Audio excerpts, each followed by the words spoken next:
pagbihis ko, yung because of my spinal issue, hindi naman masyado masakit, but that morning sumakit lalo.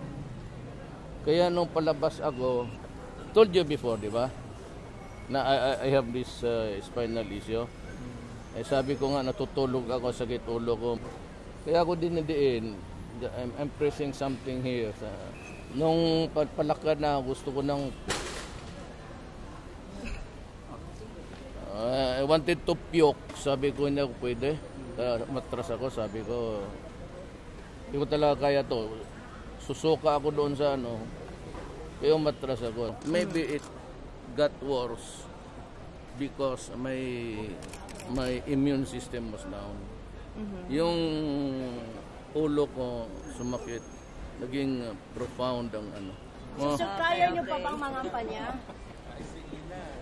Kung siguro 2 taong kampanya mo, susurrender na ako.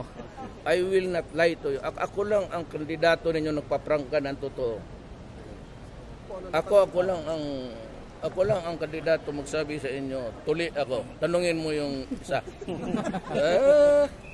So, sabi ni Mar Rojas, are you willing to ilabas yung medical records after this incident?